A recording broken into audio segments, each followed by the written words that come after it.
Alright, let's do this. Alright, let's do this. Bring it. Your event is starting. You're live! Alright, hey everybody, it's Dan, your friendly fishmonger from dansfish.com. This is our weekly fish geek out session. So we do this every Wednesday, 7 o'clock p.m. Mountain Time, because you have to have Mountain Time sometime. It's usually Eastern Time or Pacific Time. Nope, now it's Mountain Time, baby. And yeah, we're going to be talking about some aquarium fish stuff. So here's how we do it. Basically, I'm going to talk to you about some stuff to get us started. And then if you have any questions or comments about anything related to aquarium fish or keeping fish, breeding fish, shipping fish, selling fish online, importing fish, pretty much anything to do with aquarium fish, then feel free to leave it and I'll get to it and we'll talk about it.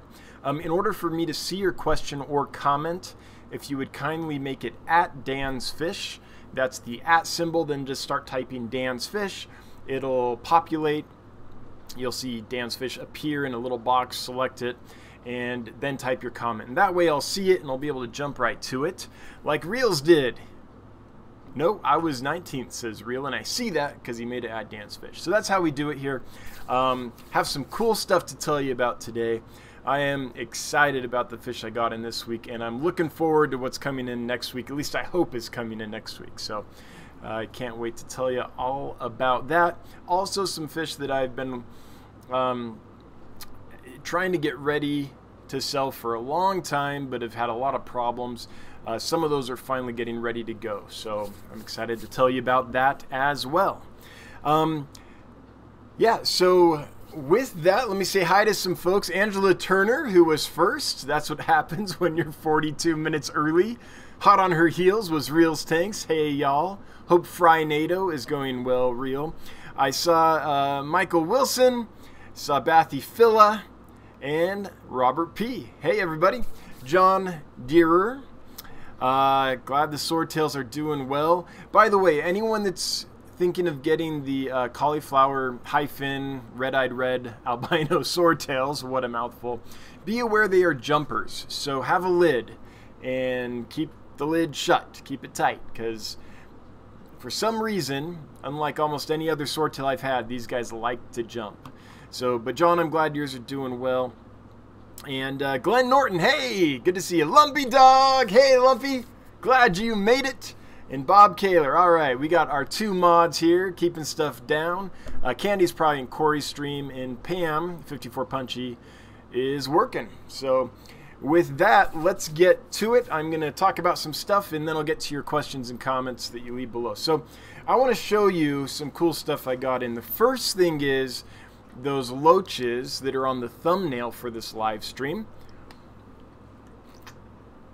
And they actually look pretty much like that. They're an almost maybe a black or really close to black with bright gold lines. Now, I bought those on a total gamble. They were called Gold Line Pandas.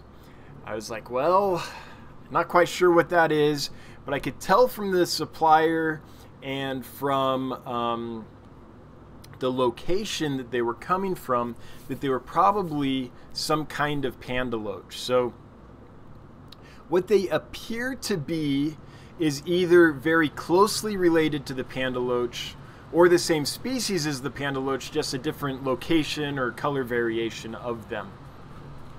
I've never seen this fish before. This is a first for me.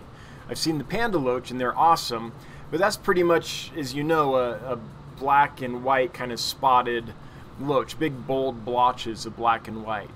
This is like a black and gold with the lines on it. So I was thrilled when they arrived and they were that awesome looking cool fish. So the care for them, I assume, is going to be the same as a panda loach. Cooler temperatures if you can. I wouldn't go higher than, say, I don't know, 75 or so. Or if you do go higher, you got to have a lot of oxygen going in the water. But you know, cooler is better, and they're a grazer, so they're going to want to graze on algae and off-swatch and all that other stuff off the surfaces, kind of like a hill stream loach in a way, or a Stiphodon goby or something like that.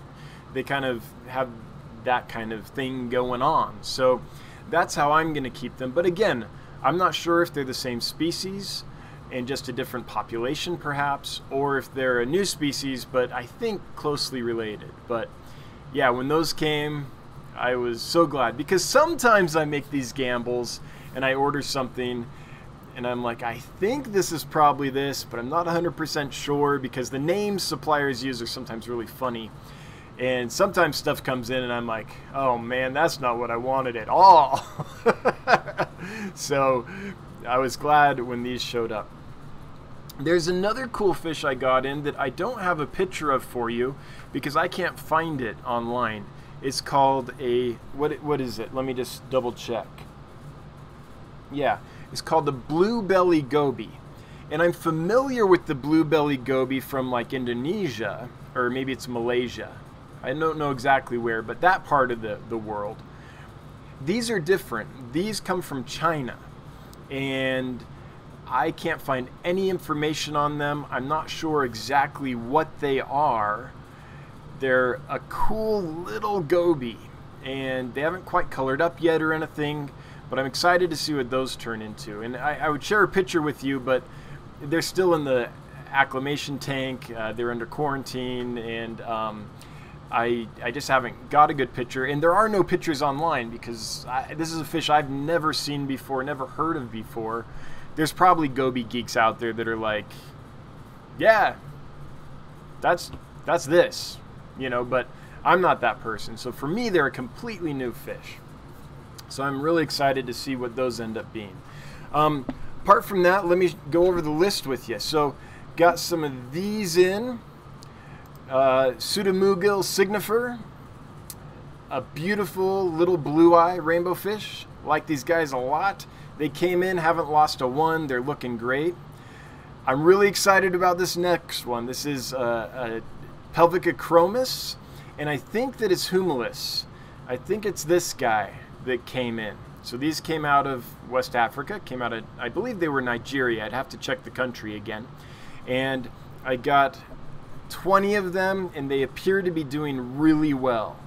So I'm gonna, once they settle in and color up, then I'll be posting a video to some, you know, true Pelvicachromis nerds, experts, for some confirmation on the identification. But I'm pretty sure that they're Pelvicachromis humilis, which is cool. I got some more of the hyphen cauliflower red-eyed red swordtails in. That was a gamble too. I did that to try to get some males. I'm happy to say I did get some males, but only like 6 or 7. So what that means is I'm probably going to be selling them in groups, like 1 male to 3 females, or 1 male and 4 females in groups, just because otherwise I'm going to get stuck with all these females. Now the females are gorgeous as well, so they're a great fish, but if you're trying to breed or something, it's hard without a male. So, and the great news is Chef Hannibal told me last week that his have had babies, so there is some fertility. It is possible to breed them.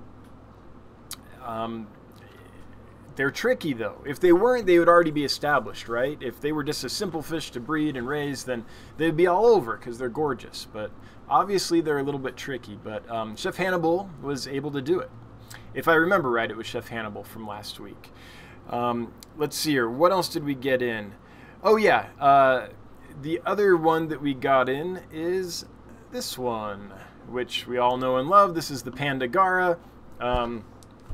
So got in a nice group of them as well, just because that's a fish I like and haven't had in a long old time. So that's what we got in. I don't think I'm missing anything this week. And there's also some fish that I've been treating and getting ready for a long time that are about ready to go. And so I'll tell you about those in a bit when conversation comes to a lull. But in the meantime, let me get to some questions and comments. Glenn Norton says, hey. Well, hey. Bob Kaler, good evening, Bob. Glad you're here. Oh, man, it already jumped on me. Chat jumping. Chat be jumping. Tampa Tom, glad you made it. Glad you made it. Is your motorcycle lonely, Tampa? What's going on? You're making it here entirely too often, my friend. I'm glad you're here, man. Hey, Craig, good to see you. Bob Kaler linking up where you can go to get a t-shirt. Skipper, hey, welcome. Bob Kaler linking the Get Gills Facebook group, which is an awesome Facebook group if you're into that kind of thing. We have a lot of fun there. By the way, I should mention that I'm doing a bad job of like promoting stuff. People are telling me I need to do better. So getgills.com if you have fish to sell, or if you want to buy fish from other hobbyists or buy fish online, go to getgills.com. You can create your own store there and sell your stuff. Fish, shrimp, supplies, anything kind of aquarium related. So check that out if you're unaware. And also at dansfish.com right now, killifish are still 50% off until March. So it's a smoking deal. The prices were already good. And so now they're half off what they were before. So until March, if you're into killifish, check them out. The Aphyosemium caliurum are absolutely stunning right now. Nice, hardy killifish. Easy to breed, colorful. If you're just getting into them and you want one to start with, that's a great one.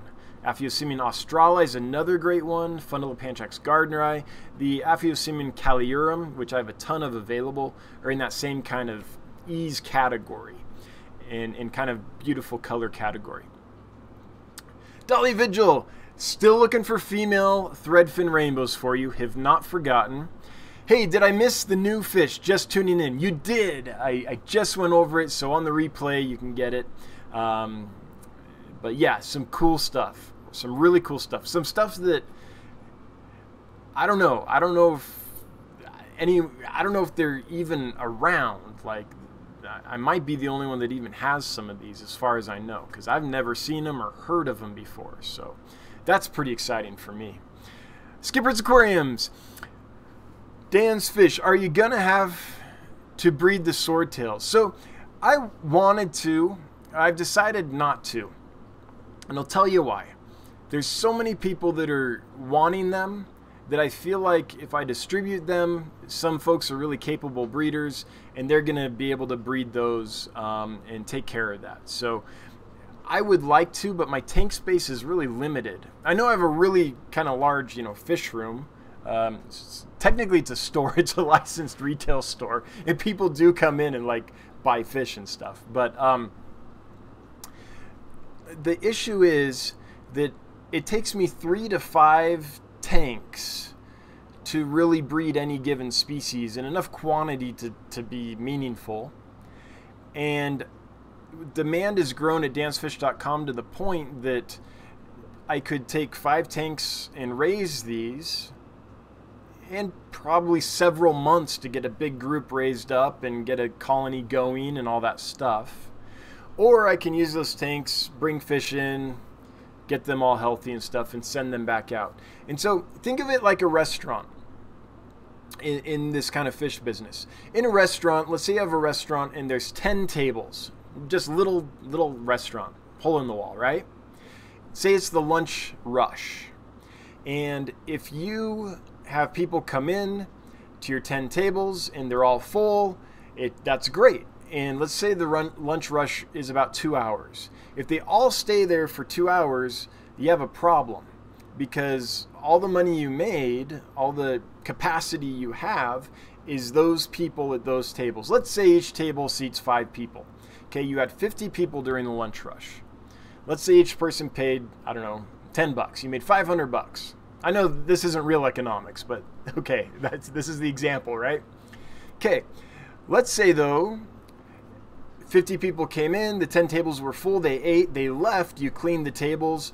50 more people came in, they ate, they left. That happened 3 or 4 times. Now you've made, I don't know, a couple $1,000s. So the economics of kind of the fish selling business is a hobbyist. And by the way, I consider myself a hobbyist, but if it's purely as a hobby, it doesn't matter so much. But if you're trying to do this for a living like I am, then I have to flip my tables. So what that means is I can't have 3 to 5 tanks, probably 5, they're big fish, for months tied up in a breeding project. No matter how much I love the breeding project, when I could be turning those tanks, turning those tables, right? So that's what the decision is. It's just an economics business decision. I wish I could breed them. Well, I can breed them. I want to breed them, but I have to kind of be smart about how I do it when I think of it as a business. So what I am not giving up, though, because I've been working on it so hard, is the Santa Maria Endler project. So that's one that's near and dear to my heart, and it's going really well. And I'm really encouraged. The batch of fry that is going to tell me whether I can start selling those or not, I've got some color coming in. I can see the males starting to develop, and so far they're looking pretty good. So, yeah. So that's where we're at with that Skipper's Aquarium. So no, I don't think I will be breeding those. I wish I was, because they're awesome. And they're a neat challenge, right? I first saw that fish, I think it was 10 years ago, those red-eyed red albino cauliflower swordtails, high fin. And one would think that in 10 years someone would have cracked the code and we'd have a nice population going and people could get a hold of them. But that's not the case. So the challenge does tempt me. And if I still had my other job, then I would probably totally do it. But the deal is, I resigned my professorship at a college back in June 21st. It was my birthday present to me, my 40th birthday present to myself. And so if I had that income still, I would totally do it. But the economics don't let me. So that's kind of the thought process and going on in my mind about that. That being said, since I'm not doing it, you should totally do it. Love a dog. Hold the swordtails for a few weeks to ensure all the females are pre-hit. Yeah, I could. But then I'd have a big batch of fry I would have to raise up and stuff. And that would tie up the tanks. But so I'm not going to do that. I'm probably going to just distribute them, and then maybe folks will have the same luck Chef Hannibal did and be able to get some babies and get a colony going. And so, but yeah, I hear you, Lumpy. I hear you. And that's not a bad strategy, because then I could just keep all those fry in kind of one tank. It wouldn't take 3 to 5 tanks. So I do understand that. I don't know, that's tempting. I guess if anyone does give birth before I sell them, then maybe I'll keep those and raise them up. We'll leave it to the universe to decide, right? If that happens, great. Michael Wilson, the crib has a new genus. Oh, really? Wallace acromis humilis. Interesting. That is the first I've heard of that. See, this is why we need pelvic acromis nerds in our world to tell us about that stuff. Yep, I see that. I just Googled it so that I could remember that later, and that's totally what it's saying. I wonder who Wallace is. You probably know. So, Michael Wilson, who's Wallace? Yeah, and so I'll be probably maybe Michael sending you a picture video of them once they get kind of settled in, and I can do that so you can tell me if that indeed is what they are. You might be one of the pelvic acromis nerds I rely on for that. Richard Crackle, hey, hello, welcome. Glad you said hi. The Fish Tank Barn, well, what's up? For those that haven't been checking them out, the Fish Tank Barn is building kind of a facility, I guess you call it, a system, and it's got some neat information up about doing that. So if that's something that you are interested in, or thinking about doing in the future, check it out. Oh wait, I'm sorry, I missed a super chat. Let me get to that so I don't leave that hanging. Small fry aquarium fish. How's the pizza in Wyoming? Have one on me. Thanks. Craig, I appreciate that. Thanks so much.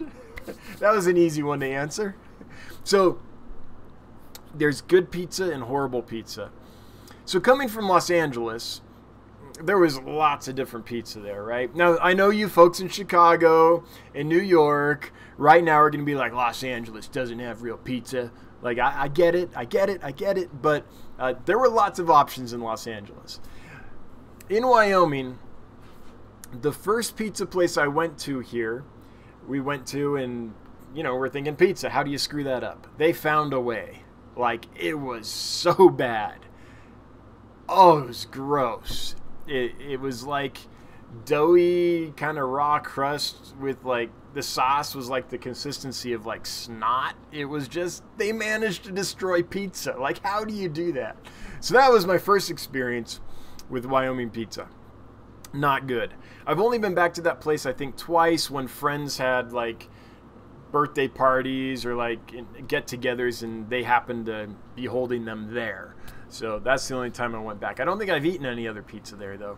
Like, they literally put, like, ground hamburger on top of the pizza on this, like, snot sauce. It is so bad. But then I found another place. If you ever come to Sheridan, it's called Powder River Pizza, and it's really good. So we got both, the yin and the yang. And then we've also got, like, you know, just your standard kind of big box pizza places. But thank you for the $19.99. I appreciate that, Craig. Thanks so much. All right. The Fish Tank Barn picked up a new Limia species. Limia sulfurophila. Ever kept them? Nope, I've never kept that one. Let's take a look at what that is so folks can see it. Just a sec here. I'm going to pop it into the Google machine, and we'll take a look.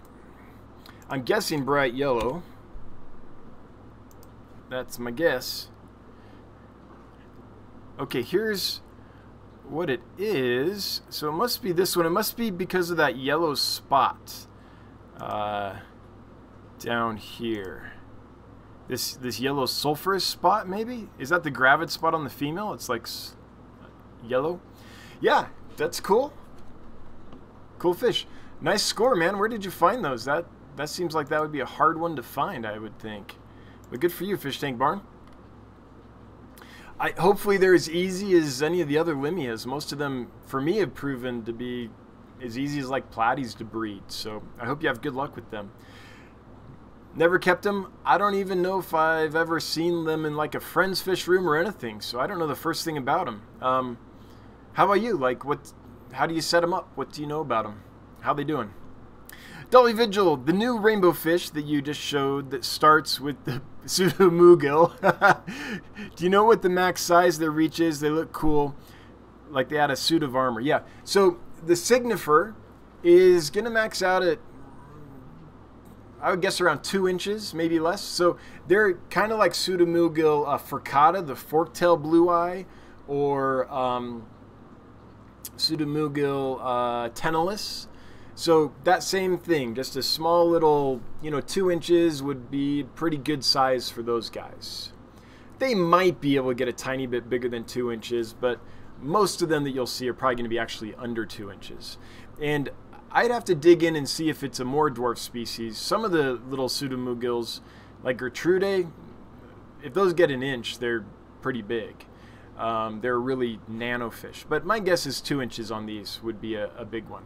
If anyone's kept them and seen them bigger, let me know. Like, call me out if I'm wrong on that. But that's the max that if I'm remembering how big I've seen the biggest ones, my guess is it was right around 2 inches. Tampa Tom, $1.99 super chat. Thank you. Always appreciated. Never required, but always greatly appreciated. Pizza and a bawoon. I've got a bawoon. Or a party. Maybe balloons for party. Thanks, Tampa. That's awesome. Appreciate it. All right, this one is not at Dan's Fish, but I think it's cool, and the name is intriguing. I remember saying this last week or the week before.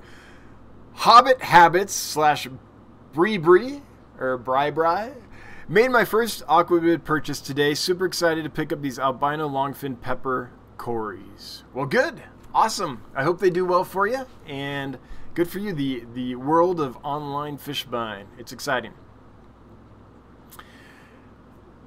Lumpy Dog. Oh yeah, the video on how to use Get Gills. There's a video kind of taking you through it. Lumpy Dog is linking that. Thank you, Lumpy Dog. Dolly Vigil, the new rainbow fish that you... Whoa, I already read that. Rob Truitt.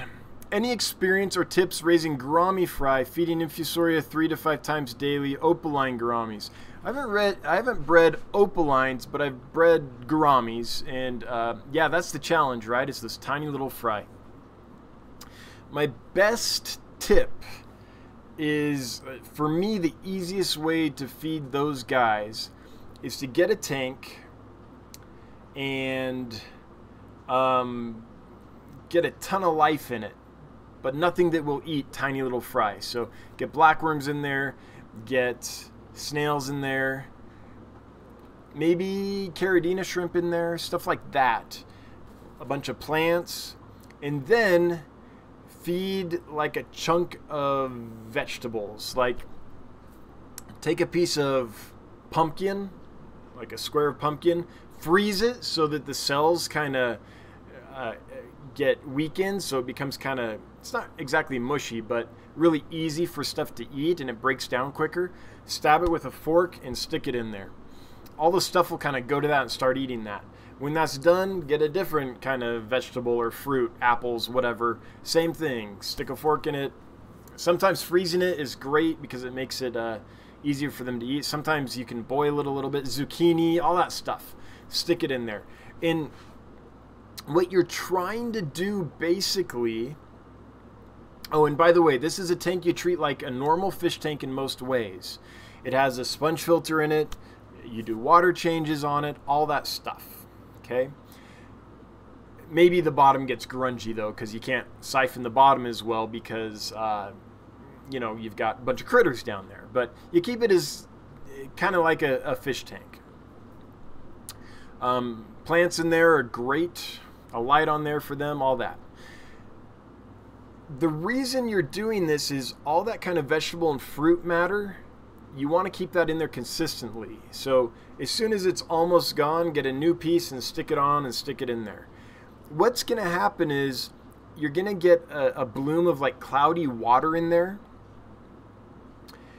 And the key is to keep the system to where you can keep it cloudy but not rancid. And that's what kind of all those little critters do. They help eat that stuff. They keep it in balance. And basically that white cloudy stuff is bacteria and infusoria. Once you have that, there's two things you can do.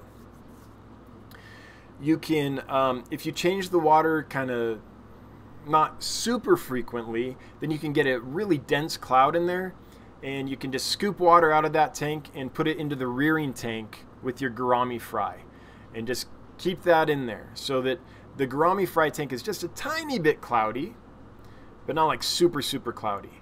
That's a great way to do it. The other way you can do it is if the tank isn't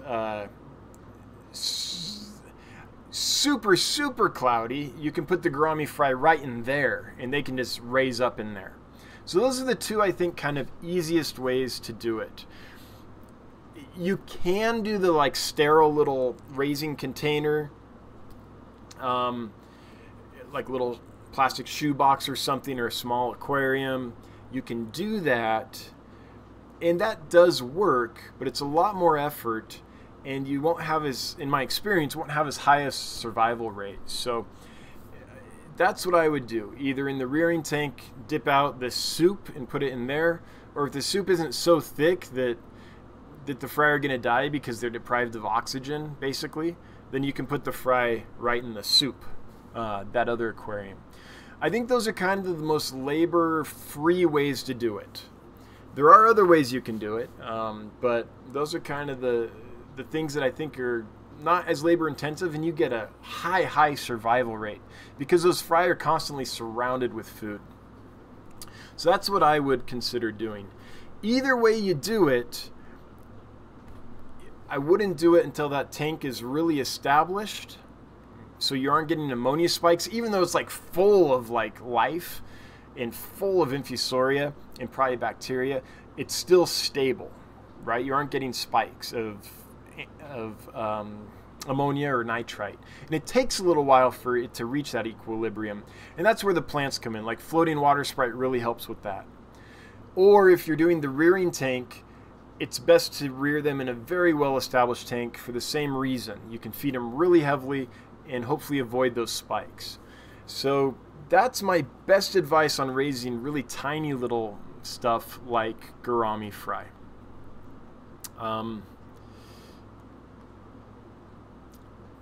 Let's see here. Hang on, it's jumping on me again. So, hang on. There we are. We're back to it. So Rob, that's probably the approach I would probably take, something along those lines. Hope that helps. It does mean having a tank that you kind of dedicate to live food, and a lot of people don't want to do that, and I get it because space is limited, and it's like, why? I could put fish in there. So I get it if you don't want to try it, but to me it's not bulletproof, but it's kind of as close to it as I've found. Now there is something else I've been wanting to try. There's these rotifer cultures, there's these rotifer kits where you can supposedly keep a rotifer culture going, and those are an awesome, great first food for fry. The reason I haven't pulled the trigger on it though is they require daily maintenance. Like the culture is going to crash if you can't keep up on it for a rotifer culture in these systems that I'm talking about. If you don't keep up on it pretty much daily, then from what I've read and stuff, they're likely to crash on you. And sometimes I have to travel, like I got things going on, so I can't make that commitment. But that's what hatcheries that raise tons of, like, I don't know, zebra danios or fish for research and stuff, they tend to use systems like that. So I've been tempted, but I haven't tried it yet, and it's just a maybe one day kind of thing. Yeah. So yeah, Rob, good luck. Let us know next week how you're doing. Hopefully everything goes well and you can raise them up. But if not this time, they'll spawn again. You know, it's trial and error. We all learn as we go and make adjustments as things work or don't work. That's kind of how it is. So hope it works for you though. Jonathan Santiago probably. Can't wait for my humpback limias to arrive. Me neither. Me neither. So sent this fish out on Tuesday and they're all scheduled to arrive tomorrow. So since it was Tuesday instead of Monday like usual, I don't have any reports of anything arriving, and tracking said everything's supposed to arrive Thursday for some reason. So I did think stuff would be arriving today, because usually that's more or less next day, but it's not. So yeah, but I can't wait for them to arrive either. I hope you like them. They're amazing little fish, and if they're breeding as well as they are in my soft, like often acidic water, then they should do great for you. California's hard water in that area. I know the area you're in, and I've lived, you know, close to there, and I know people that keep fish there, and they should do so well in that hard water. So Skipper's Aquariums. Unless, Jonathan, I'm confusing you with someone else, but I think I know who you are. Forgive me if I'm all messed up right now. Skipper's Aquariums, send me a trio. I will do it for you. I think he's talking about breeding the swordtails. Yeah. Thanks again to Small Fry Aquarium Fish for the super chat. That's where I'm at, if you're wondering. I'm catching up. Reels Tanks, the Fry NATO. So a ton. I don't know, several hundred angelfish fry is Fry NATO. Has moved to a 40 breeder and it still looks like it is packed. Video coming out soon. Cool. I love watching those videos, reel of Fry NATO. It's so cool to see a tank just clouded with fry. Blackwater asking me about a cichlid that I don't know about. Will you ever get any Sagica, I guess, cichlids, or any Crobia zinguensis? So I'm going to see, so the Crobias, there is something on the list every week called a red-tailed Crobia, and I've done some research, and it looks to me like it's pretty much actually like a kind of Jack Dempsey, like something really closely related to Jack Dempsey. And I forget the name of it. I knew it when I was researching them. And so I decided not to get them in. So Crobia for me, that specific one, Zinguensis, is not something that I've ever seen available. Actually, I take that back. From the suppliers that I normally purchase from, never seen available. They're probably available from some others, but there are some suppliers I just almost never purchase from because the sheer massive volume required to do that import. These are imports instead of like agents bringing stuff in for me or transshippers or wholesalers. It's just not something I can handle right now. But let's see what this is. So let's see, is this the T-bar cichlid? Oh, yeah. I'm familiar with this fish.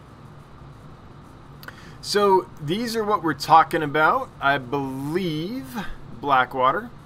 So not a fish that I know a ton about, but I believe T-bar cichlids are that's what the lists call them, or something that I could do. I haven't looked into that fish specifically. Let me know how big they get. If they don't get too big, and let me know if they're are they peaceful or are they like super aggressive? If they don't get too big, and if they're peaceful enough that I can keep a big colony in one tank, then that's a fish that I would maybe consider getting in. It's sure a beautiful looking fish. But yeah, I've never done any research on it, so not one I've ever tried to get in.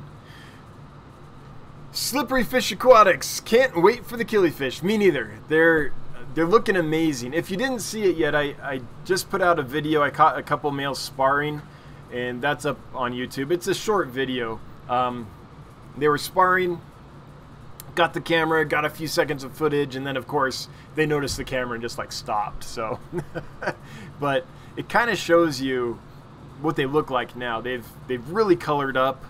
They've come into their own, and they're stunning right now. They're just beautiful. So I can't wait for you to get them either. For those that don't know, that's Aphyosemium caliurum from Ogun, which is just an awesome, hardy, great little killifish. The Fish Tank Barn. Found it at a local auction. Cool. Well, enjoy those Limnias. I hope you breed them. What is it? Sulfurophilia, I think, something like that. Hope they do well for you. Alrighty, Lummy Dog, Lincoln tutorial to the Vet Get Gills video. I said vet bills. I have vet bills too. That's no fun. One of my cats developed urine crystals, so now we're on that special CD Science Diet, $80 a bag kind of food. It's kind of crazy, but yeah. Vet bills, I know them well. The Fish Tank Barn, I have the Limnias set up in a 10-gallon tank. What I have found so far from the seller and the internet is that they are easy to breed like the others. Cool. So I'd imagine, 70s to low 80s and hard water if you got it, and some plants, and maybe you can get them going like the others. Have the others spawned for you? I can't remember. I think in the videos I've seen that the Niger fasciata and the Perugia have bred for you, right? I would imagine the setup's pretty much the same. Aquascaping 101. Dan, I miss those white cheek gobies. Hope you get those back soon. Me too. I look for them every week. They're fish I love. In the moment they're available, I'll be getting a bunch. But they haven't been available for a long time. So that's Rhinogobius duosporus or something like that. It used to be called Rhinogobius wooey, which is a much funner name. But the white cheek goby, for those that don't know what we're talking about, great little goby. Very seasonal though. So aquascaping as soon as I can, I'll be getting some. I wish I had them right now. Kaler's Aquatics, do you still have a pair of the Pelvicachromis sacramontis? I don't. There's some local folks that really wanted them, and since they weren't breeding for me, I went ahead and gave them to them to give them a shot. But I know, Bob, that yours spawned, so that's awesome.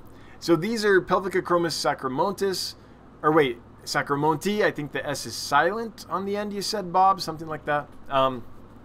They're a Care species, just this gorgeous Pelvica chroma species out of Nigeria. A little bit hard to find, well worth keeping and breeding, and Bob has done it. He's bred one of the wild pairs I sent him. And Bob, I hope they're still doing well. I hope the babies are still alive. I was so excited to see those videos. So for those that want to see it, Kaler's Aquatics has some videos on them. One was released, yesterday, and one the day before that, I think, about them spawning. So check them out. But yeah, they weren't spawning. Well, they were like spawning behavior, but I never saw any eggs. So they kept tricking me. They kept like, she would go into the black. I mean, isn't she gorgeous when she's in spawning mode? She turns like this really dark color with that kind of big red box on her belly. And so they would do that. I would swear sometimes that they had spawned, but I never saw eggs, never saw wrigglers. So there's something about how I had them that just didn't work for them. So nope, I don't have them anymore, but I'm hoping that the person that does has good luck with them. Get some fry going. Small fry aquarium fish. The Monday holiday didn't do us any favors on shipping. Uh-oh. I had a box arrive in Seattle from Cleveland today, and Michigan and India are scheduled for Thursday and Friday. Go figure. Did you ship on Saturday? Because if so, yeah, that's a long time. If you shipped on Tuesday, that doesn't sound so bad, but I'm guessing you're talking about the Friday shipment. Yeah. Robert P. Wow, 58 watching, only 9 likes. Yeah, like shaming. I like it. Good job, like shaming, Robert P. 55 watching now. Man, it's going down. It's supposed to go up. Up. Also, I'm really close to 4,000 subs. So if anyone here likes the stuff and just hasn't got around to clicking that button yet, and you want to, you're invited, because I'm so darn close to 4,000 subs. That would be awesome. But thanks, Robert P. Mr. DDS 1520. Dan's Fish, what is your experience with feeding frozen foods? Have you experienced or found that it can give fish parasites and or hole in the head? You hear different pros and cons. Thanks. I've been feeding frozen foods for over 25 years. I've never had a problem that I can link to the frozen food. So, nope, I feed it. I think it's better for your fish than a lot of foods. It digests cleaner. There aren't a bunch of fillers in it. The exoskeleton on a lot of the foods, like brine shrimps and Daphnia and Cyclops and stuff, does a great job of kind of helping clean out the digestive tract of the fish. So, no, I feed it all the time, and I have no fear feeding it. So I've never seen that. Now, here's what I suspect the problem is with frozen food, is that I've been thinking about making a video on this for a long time. Okay, so here's how the average person feeds frozen food. And if you do this, by the way, that's fine if it's working for you. But it can be a problem in some systems. But if you have an aquarium that's set up in a way that it can process all the stuff I'm about to talk about, then it's not a problem. But a lot of people take frozen food and they just literally take it out of the freezer and put it right in the tank. And here's what's happening. If you take that food and instead of putting it right in your tank, put it in like a clear container and thaw it first and then stir it up, you're going to see how much biological just junk food you're putting into your aquarium when you do that, okay? Again, if your tank is well established and it's like, I do this all the time, it's not a problem, great, it can process through that stuff. But if you just take food and put it right in the tank, just be aware that there's the food the fish eat, and then there's a bunch of fine particles and juice, basically, that they can't eat that is released into the water column. And I feel like if people do get hole in the head, often that's associated with, you know, their immune system being compromised because they're stressed because of maybe a dirty aquarium in some cases. And so I feel like maybe instead of they're eating the food and it has a parasite and that's creating the hole in the head, to me it's more likely that they're putting a bunch of waste into the tank that the fish aren't eating, and that's maybe creating an environment where the fish succumbs to hole in the head, if that makes sense. So what I do is I take my frozen foods, I put them in I have this bucket that I use. I put them in there. They're thawed. I stir it all up, let it settle to the bottom.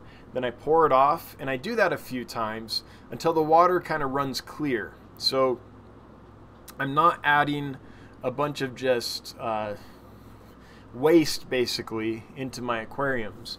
The food I'm putting in there, for the most part, is stuff the fish can actually eat. And you see this really strongly with like bloodworms, just like that red hemoglobin, I guess, that is just all in the water column. So when I feed bloodworms, I just rinse them to the point that that water runs clear, and then I'll feed that. Mysis shrimp, same thing. I would never feed mysis shrimp straight to my fish because there's so much like protein and fat and stuff that is going to get rinsed away if you rinse it out first. And you don't really want that stuff just going into your aquarium. It just makes a big mess. So that's my thoughts on that, Mr. DDS 1520, that I think frozen foods are great. I think if you rinse them before you put them into the tank and clean them out first, or clean, it's not even the stuff in them, just the juice and the stuff, that tiny particles and stuff that just creates a mess, get that off first. Another way you can do it is, I also have a food net, so I'll just rinse all the food out and then I'll run it through the net and rinse it out really good, and that is another way to do it. With bloodworms, that doesn't work as well because they have their little, they have this surface area grippers, is what I call them. On one end, there's these little mechanisms that allow them to go to the surface and just stick to the surface tension of the water so they can breathe and hang up there. That sticks in the net really strongly, so it's kind of hard to rinse them out well. Although sometimes I do it and then I just take the net full of bloodworms stuck on it and stick that in a tank and let the fish just eat off the net. But yeah, to me, that's my thoughts about frozen food. I think they're great, but I would never feed frozen food without rinsing them first. Now, a lot of you, I'm sure, do feed without rinsing them. I'm not trying to call anything out. If it works for you, great. But I think it can be a problem when you're just adding a whole bunch of stuff to your tank that your fish can't eat. Why put that load on your aquarium? Skipper's Aquariums. I have tanks that I picked up that used to have reptiles and rats in it. Cool. What is the best way to clean tanks to get them ready for fish? I made a vid. All right. Skipper's got a vid. Check it out. For me, it's hydrogen peroxide. You can use bleach. I don't like the smell of bleach as much. Hydrogen peroxide is kind of odorless. Hydrogen peroxide also degenerates into water and oxygen. So the waste products of hydrogen peroxide are actually beneficial to fish. Water and oxygen. H2O and O2, that's it. So that's what I generally prefer. So what I would do is I would scrub out the tank as well as I could. First off, make sure it's actually an aquarium and not a terrarium. Terrariums have very thin glass and they aren't necessarily sealed really well. So that thin glass isn't thick enough to hold water, right? The pressure of the water is going to burst through that. So make sure that if it had reptiles and rats in it, that it's an aquarium, not a terrarium. If it's an aquarium, I scrub it out as well as I could with like just water and a scrubby pad. Then I would fill it. If it was a 75-gallon tank, I'd put like a whole container of hydrogen peroxide in there, like the normal brown, what is it, a quart? I'm not sure what it is, container that you can get for 99 cents at Walmart. I'd put that in there. Heck, I'd do that in a 30-gallon. I'd just put a whole thing in there too. And I would let it sit for a few hours. Probably have an air stone in there or a pump in there to kind of circulate it around. And then I would empty it out. Rinse it out and fill it up, ready to go. That's how I would do it. I don't think you need to do like any long process. I feel like hydrogen peroxide or bleach, you could use bleach if you don't mind the smell, and you kind of have to rinse that out really carefully and maybe put dechlor in there after you rinse it and all that stuff. But yeah, I think hydrogen peroxide will clean stuff out pretty quickly. In fact, that's how I clean my brine shrimp hatcheries when they get really kind of gross and I need to clean them, or the hatch rate's going to fall off, or they start to smell, or like I get busy or have to go to a meeting and don't catch the hatch on time, so it dies off on there and just like rots. You know, hydrogen peroxide is what I use. So I'll fill it with water like I'm hatching, no eggs, just water, put in hydrogen peroxide, bubble it for a few hours, rinse it out, and ready to go. So that's my favorite. I like hydrogen peroxide a lot better than bleach, just because of the smell and the byproducts. Hey, Joseph, good to see you. JH Aquatics, howdy. Skipper's Aquariums, I have tanks that I picked up. Oh, just read that one. The fish tank barn. The other Limias that I got from you haven't spawned yet. Really? I just got them in November. Some of them are gravid. Okay, good. So soon. Okay, good. So they're still growing out, and I'm glad they're gravid for you, though. That's good. Bathyphila. In some of your videos, you mentioned using gel foods. What benefit do you find from them? So, when I say gel foods, what I really mean is Repashy. That's the one I use. But there might be other brands out there that I'm just not aware of that are kind of the same thing, maybe for different countries and stuff. Here's what I love about Repashy, or gel foods in general, but Repashy is the one that I use. First, I can make a batch and it's going to last a week or two. It doesn't seem to like go moldy or rot quickly at all. So I can keep it in the fridge and have food for a week, maybe pushing 2 weeks. If it starts to smell funky or water starts to run out of it, like is breaking down or something, then I throw it away. Or if I make too much, I'll freeze some and use it later. So it's not something I have to make every day, which is nice. But the reason I love it is it's a great way to keep food in front of fish for long periods of time without fouling your tank water. So you can do this with live food too. With flakes and stuff, if you feed them and they don't eat it right away, then it's going to create a big mess. And those flakes are going to, like, in short order, kind of disassemble, right? Just not necessarily deteriorate, but one flake is just going to turn into this powder, and it's going to go all over your aquarium and become a big mess in a hurry, right? Live food's great because you can put a bunch in there. The fish can eat it. Since it's alive, it's not dying and decomposing and making a mess. It can stay in there until the fish eat it, which is one reason live food's so great. Repashy's kind of the same as live food. So you put a chunk of Repashy in there. It's going to take many hours before that chunk kind of dissolves in the water and you get all these little particles floating around. So what you can do is you can put a chunk of Repashy in your tank and you can go to work and you can come back in the evening, and any that they haven't eaten, you just remove. So all day long they've had food in front of them. This is wonderful if you have skinny fish that have just been imported that you're trying to fatten up. If you have fish that you're trying to get into spawning conditions, so you want to feed them a lot so the females bulk up with eggs. If you have fry that you're trying to raise up, the biggest reason fry die is A, they starve, or B, their water gets contaminated and they get ammonia or nitrites, usually ammonia really. And Repashy kind of makes that possible. So that's why I love them.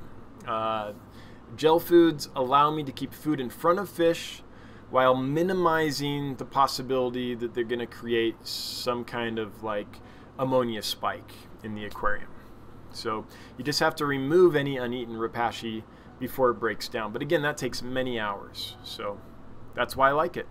The spotted head standers that I have right now, there's a lot of fish that are grazers. So a lot of fish don't eat big meals and then they're done. That's like what a big predator does, like a peacock bass or something.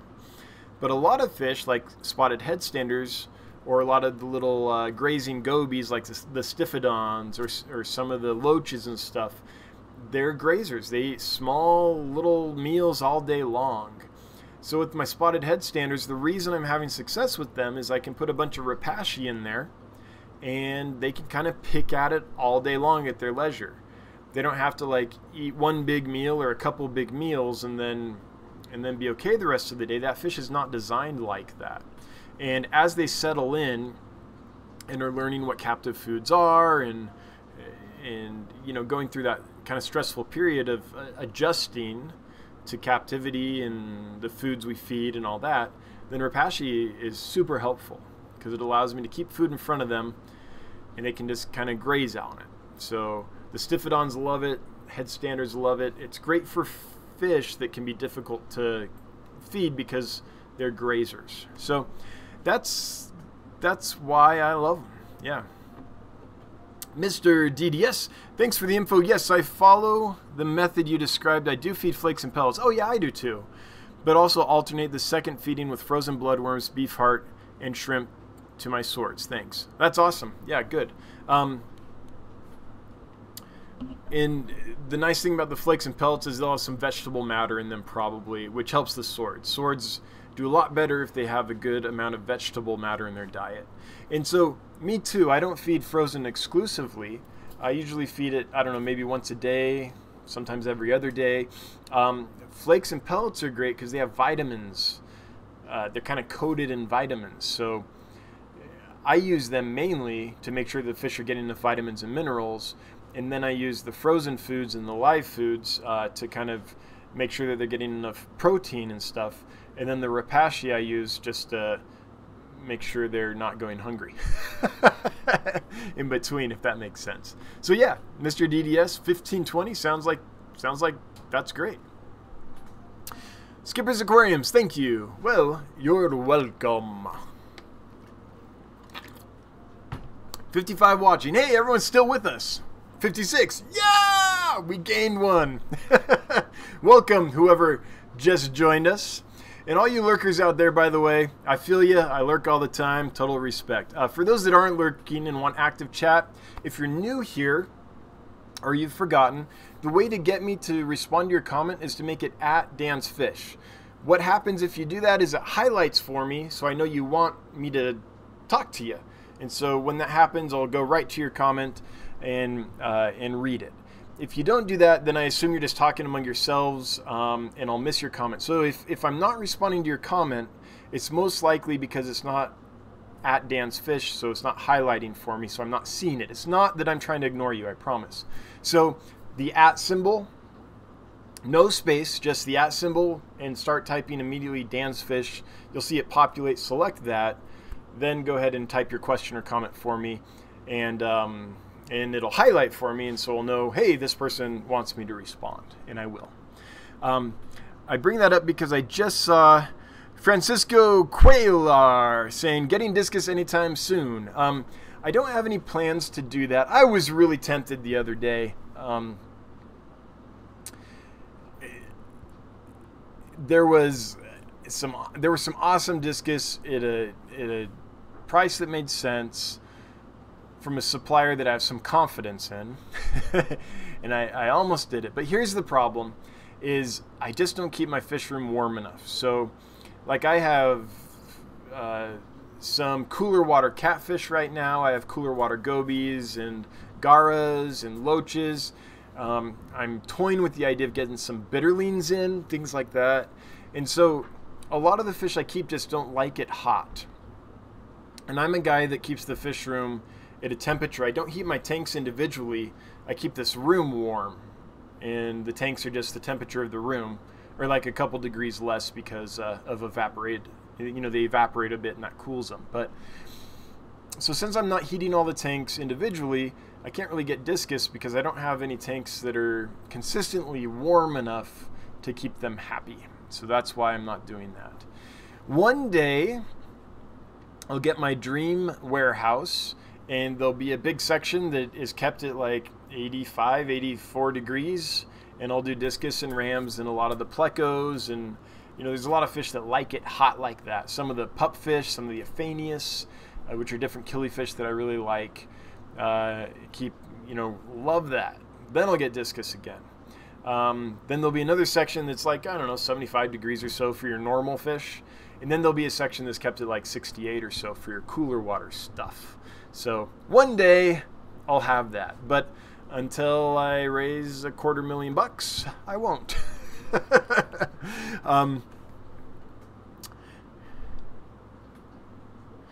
Kaylor chiming in. Regarding frozen foods and their juice post-thawing, I've found jumbo bloodworms to be much less juicy. Cool.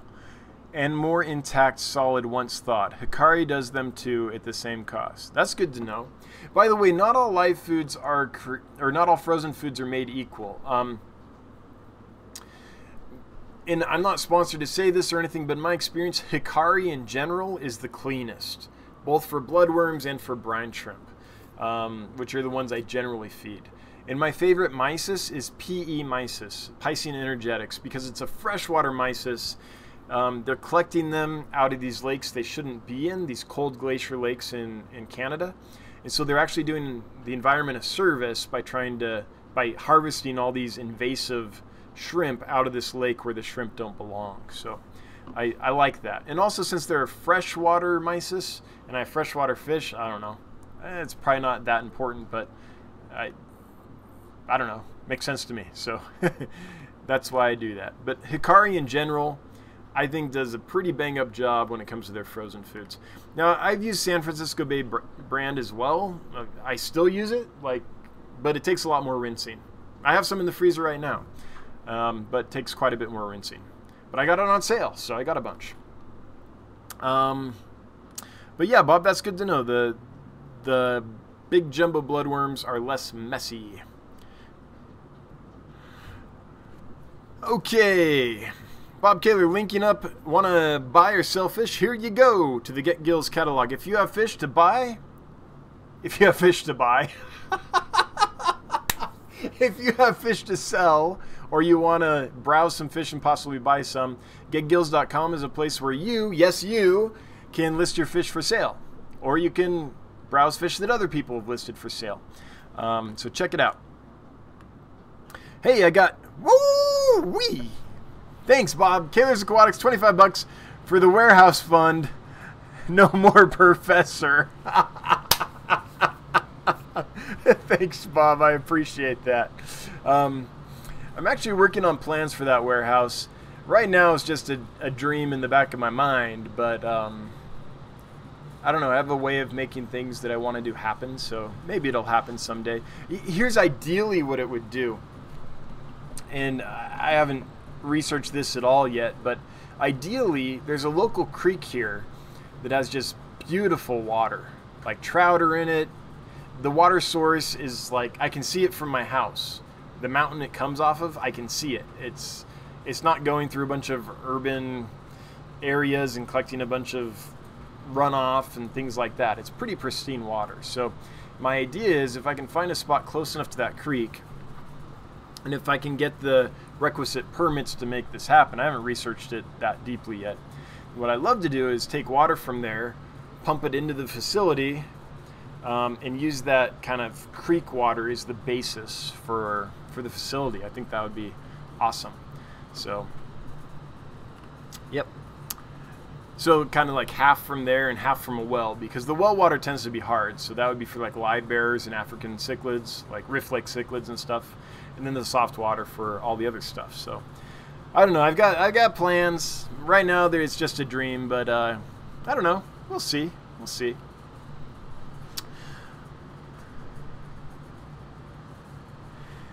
All right. Bob says, love Rapashi. I'm using it now with discus and angelfish. They love to pick at it between feedings. Yeah, it's great for fish like that. Like discus in the wild, they don't eat like massive meals and be done. They kind of pick all day. They've done stomach reviews of discus, and almost all of what they eat is detritus.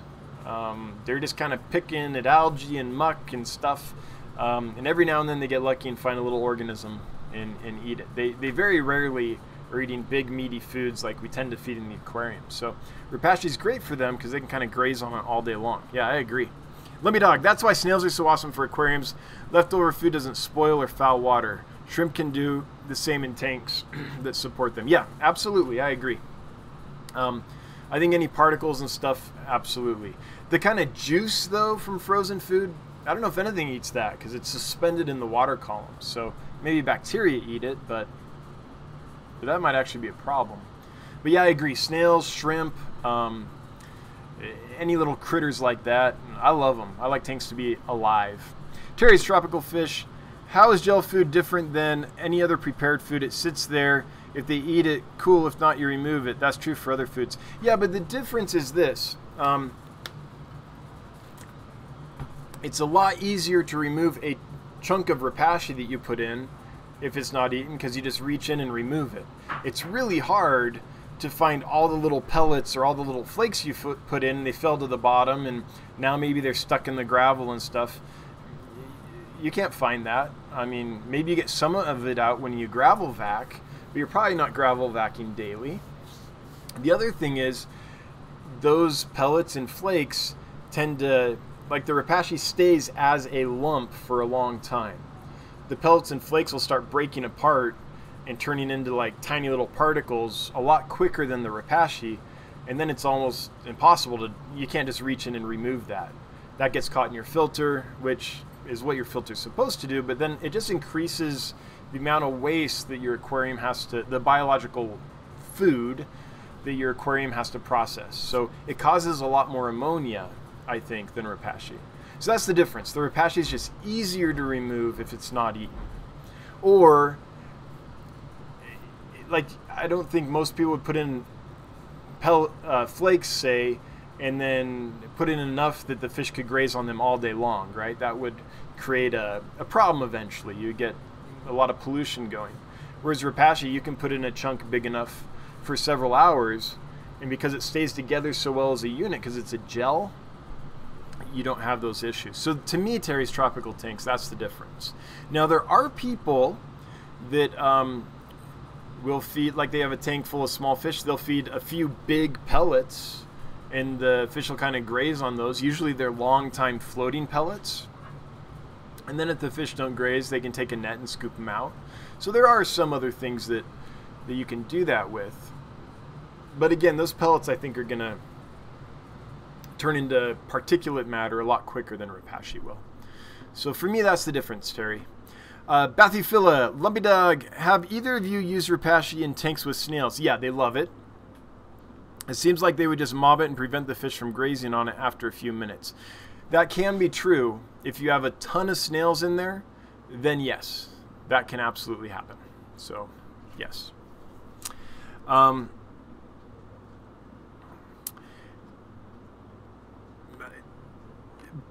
But barring that, I mean, if you have just so many snails in there, then yeah, that's going to happen. After 10 minutes or so, the fish aren't going to get any more. At that point, you're just feeding your snails. So I don't generally keep tanks that way. I do have a couple tanks full of snails. They don't have fish in them because I want a bunch of snails for my puffers. In that case, yeah, throw in rapashi or whatever. You know, snails will eat it all. But if you have so many snails in your tank that they can do that, then yes, that would make the rapashi less effective as a long-term food. Michael Wilson, Blue Belly Goby ID.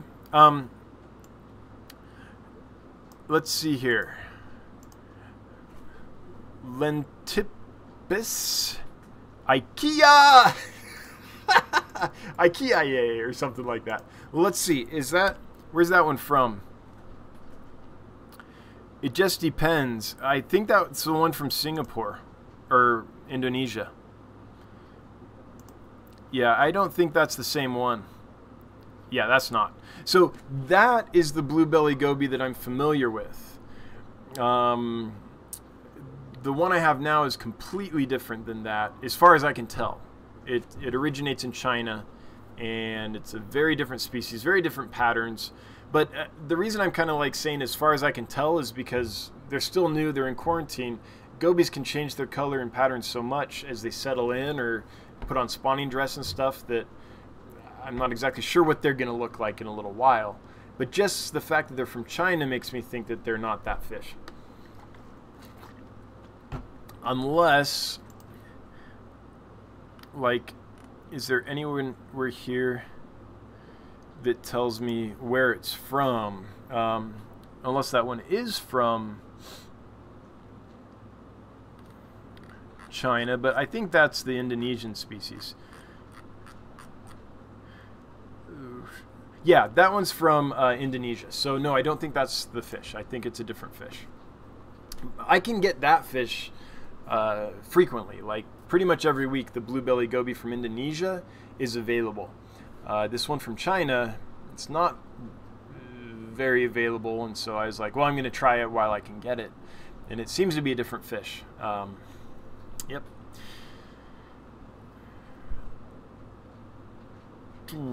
Hey, Mob Guppy, good to see ya. I just reached Bob Kaler's super chat. If folks are wondering where the heck is this guy in the chat, that's where I'm at. 44 Mag Guy 1. I'm getting my new tank this weekend. I'm so excited. Great stream. Hey, that's awesome. What size? What you gonna do with it? What are the plans, man? What are the plans?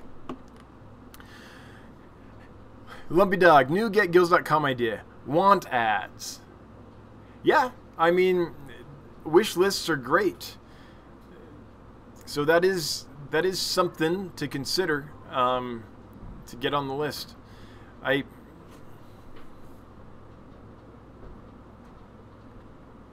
Are you saying that people could put up stuff that they're looking for, and so a supplier could be like, hey, I have some of those, let me contact that person? That's not a bad idea. I'd have to talk to my technical partner and see. I have all kinds of ideas, but then it comes down to, can it actually be engineered easily off the back of the code structure in the database we have? So, but yeah, I think something like that could be cool. Bathyphila, you'll need to look for a piece of property with an irrigation right to it. Yeah, water rights. Yep, absolutely. I'd have to have water rights and all that stuff. The EPA would have a field day with that. Well, maybe, but there are hatcheries here already.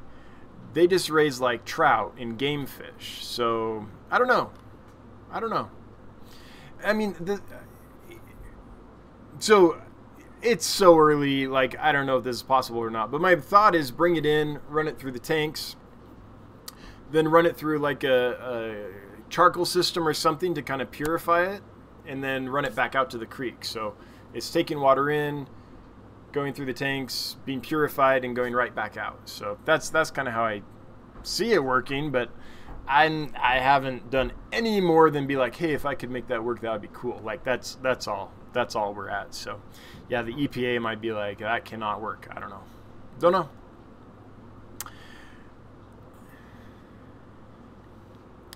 Okay, Attikin.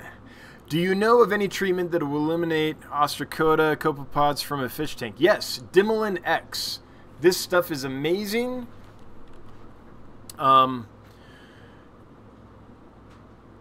And it'll do it.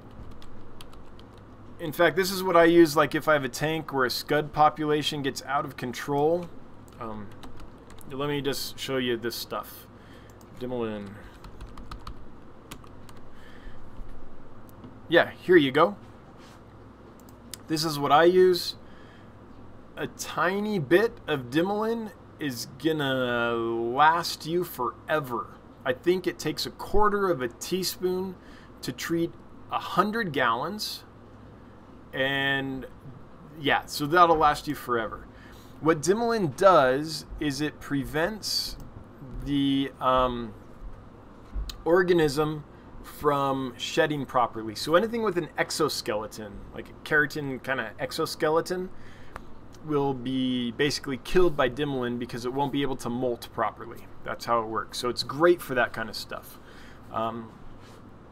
Now, just be aware though, it kills anything with an exoskeleton like that. So if you have shrimp like Neocaradinas or Caridinas or anything like that, it's going to wipe them out. So just be aware it'll take care of those too. So, but yeah, it'll work pretty darn quick with a couple treatments, depending on the life cycle and how long the eggs go and stuff, because it probably doesn't kill them in the egg stage. But yeah, I have really good luck with Dimilin. Like that stuff a lot. Robert P., do you ever try to DIY stuff? Just curious. Yeah, I DIY'd this entire fish room. Like, I built it. I literally put the floor in, built all the racks, put all the lighting in, installed the water change system myself. Like, everything here was DIY.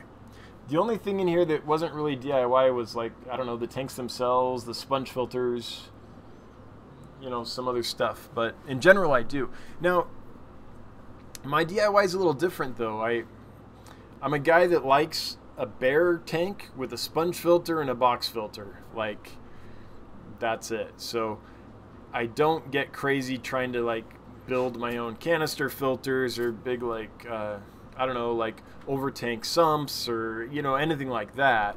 So it's pretty simple DIY stuff, but yeah, I like it. In fact, if you go back early on my channel, I made videos of the whole process of building this fish room, and it's pretty much all DIY. So from the floor up, I think I have videos on like drilling the tanks, installing the automatic water change system, the lighting, pretty much all of it. So check it out if you're into that stuff. But yeah, I do. It's the only way to do things affordably if you're doing them at a certain scale. Until you get to a really large scale, then it's like, no, you have to hire people because you can't get it done. It's too much work. Wichita, glad you're here. Hello, Wichita. Welcome. Richard Crackle, 53 watching. Hey, we're still doing good. Richard Crackle, by the way, love that name. It just reminds me of like a chocolate crackle bar. Makes me a little hungry when I see your name. Can Pandagara live with peacock cichlids? I don't know if they can. I've never tried it. I mean, my gut is to say that I would never try that. But maybe someone in here is like, hey, I do that all the time and it works great. But no, I never have tried that. And my instinct without having tried it or seen anyone else try it is that I just wouldn't. I think you'd have problems. I think the Pandagara would just get thrashed. James Glenn, do you know if anyone is breeding Pandagara domestically? Not that I know of. I think that they're all wild caught, or if they are being bred. Okay, let me... I'd have to check my lists again. They might be being bred in captivity, but it's not like you and me breeding them in our aquariums. It would probably be big fish farms, and they're probably using like hormone injections and things like that to breed them, like they do with clown loaches and things like that. So the reason I'm pausing, I'm trying to remember if I'm seeing them available from many different countries or different, you know, areas. If I am, then it means they're being commercially bred, most likely. If they're only available in like one country or one area, then they're probably wild caught because they're just catching them from that spot. And I'm trying to remember if they're coming from many different countries or not, and I can't remember right now. But if they are breeding them, I'd almost guarantee it's with hormone injections. Garas, loaches, a lot of the sharks, red-tailed sharks, cyprinids of that type, they're bred a lot commercially. I don't know if Garas are, but the ones that are bred commercially are generally bred using hormones. It's really hard to breed those fish, quote unquote, naturally. 44 mag guy 1, 55 gallon. Gonna try some white cloud minnows or guppies. Perfect. You'll have the 55 gallon white cloud tank. Lumpy Dog will have the 90 gallon white cloud tank. What did you decide, Jeff, on that? Are you doing the 90 gallon white cloud extravaganza? But Mad Guy, that sounds like an awesome tank. That sounds like a lot of beauty and hardy fish. Awesome. Cody Donovan, do you ever get checkerboard? Oh man, cichlids. I love them. They're on the lists occasionally. I've never seen them at a price that makes sense. If I ever do an import from South America directly on my own license and don't go through a wholesaler, I'll probably get them because then it would make sense. But what the wholesalers charge for them, they would be so expensive. I can't remember how expensive they would be, but what was it? I don't remember, but I remember every time I see them, because I like that fish a lot, checking them out, and every time I'm like, ooh, that's too much. I have to be careful, because here's the thing. I usually have to buy fish in lots of like a lot, like 100, sometimes 500, sometimes 600. It just depends on the fish. Sometimes I can get them for less quantity, but it really depends. Spade tails, or checkerboards, I think what we generally call them, cichlids, are a small cichlid, and so generally you have to buy a lot of them. And so if I buy 100 of them, and let's say I have to charge $30 for them based on the price I paid for them. I don't remember if it's that, but it's something. Then there's a few die-hard people that'll be like, I've been wanting that fish forever, yes, and they'll get them. And I'll sell a few that way, but I'll probably be left with 60 or 70 of them that I can't move because not that many people are gonna be willing to pay that price for that fish. So it's that kind of thing. And again, I don't remember if it was $30 or 20 or 50 that I'd have to charge. I don't remember the price, but I remember kind of doing the thinking in the back of my head and being like, oh man, if I could only get a dozen at that price, I'd totally do it, because there's at least a dozen people that want that fish at that price. But I have to be careful. Like one of the worst things to happen for someone in my position is to get something that I really think is cool, especially something pricey, and then like a year later still have it. I still have it, like that tank's still tied up. I'm not turning the tables at the restaurant, right? So if I ever find them at a price that makes sense, I'll get them, or at a quantity that makes sense, I'll get them. So the other issue is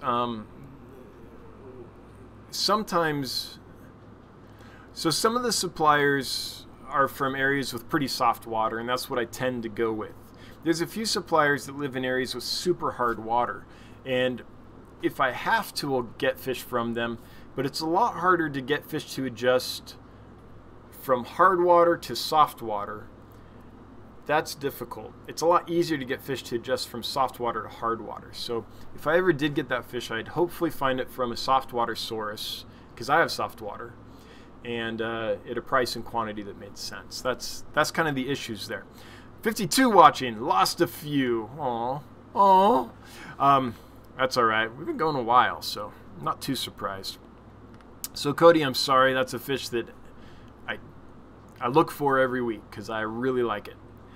Atakin, I can't believe I've never heard of Dimlin. This is awesome info. Yeah, use it. Anything with an exoskeleton, man. Skipper's Aquariums, 54 watching. I am still waiting on my tree of cauliflower swords. All right, yeah. Well, the good news is I have some males now. I put in another order because so many people wanted males. The bad news is there's out of, like, the minimum I can order those in is a quantity of 30. I can get them in a little less quantity just because they're such a big fish that it doesn't take as many to fill a bag. But out of that, there were only, I didn't get an accurate count, but it's only a small percentage were males. So we might be talking like 6 males out of that whole group. So I've got 6 males out of that 30, plus I have all the other females from the previous order. The only reason I did this order was to get some males because the previous order was pretty much like all females. So yeah. But I mean, hopefully they do well. They appear to be doing well. They appear to be like young and robust and in good shape. So hopefully they'll be ready soon and I can list some males. Bob Kaler's, hate to say it out loud for fear it will happen, but has anyone treated ick in a saltwater tank, and how? Ooh.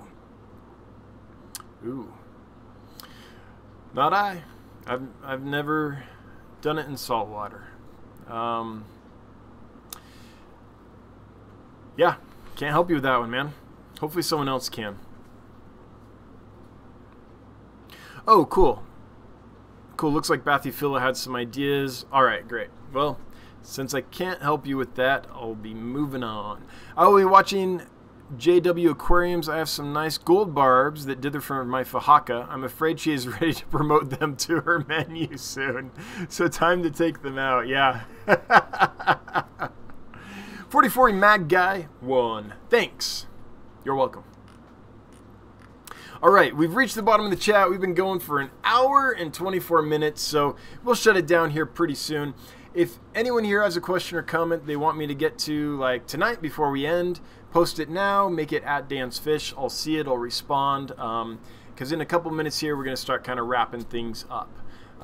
Before we wrap up, I just want to say thanks to my moderators. Appreciate y'all, really, like truly. You guys are the best. Thanks. Super chats. How cool is it to be able to, first of all, just get on a computer and talk fish with other fish geeks. Like, I haven't talked about this in a while, but I live in the middle of like nowhere, Wyoming. There aren't a lot of fish geeks for me to interact with. And I come from Los Angeles, like in California. I've lived all over California, but most recently Southern California. And there were a ton of clubs there and a million fish geeks and tons of stores and wholesalers and importers and stuff. And so something I really miss is the ability to like just have fish geeks to hang out with one-on-one. And you're my fish geeks. You're like my community, because I have a few great folks here, but in a town of like 18,000, which is literally 6 hours from any major city, there's not a lot of fish people. So I love getting on here just geeking out with fish. And to do that and then have people like throw money at me, it's amazing. So thank you to all the super chatters. It's never required, but it's always greatly appreciated. And it makes the wife super happy. So thanks to all you. Anyone that like helped, anyone that had a question that I didn't get to or that wasn't at me or whatever, thanks for helping out. And all you lurkers, I'm with you. All right, Dubrex21. Hey, I moved my Australian glassfish. Oh, cool. You know what? I confess, Dubrex, I've been pretty busy the last couple weeks, so I'm not caught up on your videos. I mean to, though. Moved my Australian glassfish into a 6-foot tank so I can see them properly. They've been in a highly stained tannins catappa leaves tank. I still have 7, so I could monitor them. Yeah, cool. Well, good. I'm glad you have some. Hope they do well for you long term. I mean, that's such a cool fish. And man, Australia has so many awesome fish that unless things change in a major way, we're never going to have in the United States. Like Laxus, some of the perch. Man, you guys have some cool stuff. Oh well. I mean, we have cool stuff too, and you probably can't get our stuff very easily, so I guess it goes both ways. But like some of our darters and shiners or stuff are just amazing. But man, I'm glad you have them. Skipper's Aquariums, thank you for the great info. Hey, you're welcome. All right, everybody. Thanks for being... Wait, 63 watching now. All right, okay, so Corey must have ended. We're getting Corey's sloppy seconds. Glad you're all here, Corey's folks. I was about to shut it down, but since you're all here, if you have a question or comment for me, make it at Dan's Fish. I'll take some time and get to you. If folks don't do that, that's fine. We can end here. But since a bunch of new folks showed up, if anyone has any questions, we can take another minute.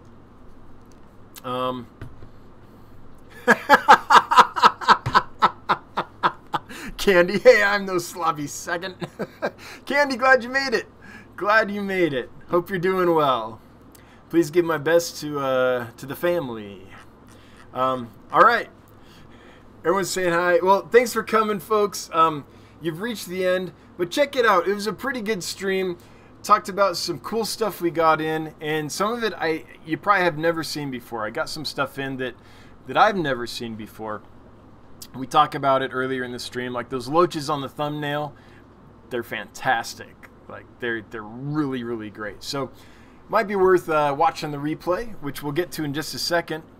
HDJC86 at Dan's Fish. It didn't highlight, so I'm guessing you're on a phone. How can I get the blue instead of the gold form of Pseudomugil gertrude? Ooh. Well, you can fly over to... I don't know if those are in Papua New Guinea or in Australia, but you might have to get them yourself. I don't know. I've never seen them available.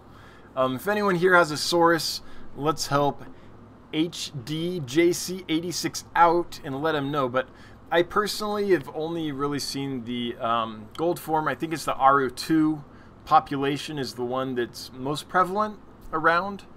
So blue form I can't help you with. I'm sorry. I wish I could. Bathyphila, aside from rapashi, are there any other ways you found to feed your fry when you can't be around during the day? Yeah, live food that'll last. So believe it or not, baby brine shrimp will last quite a while in fresh water. If you put a squirt of that in the morning, mid-afternoon, in my water at least, they're still alive.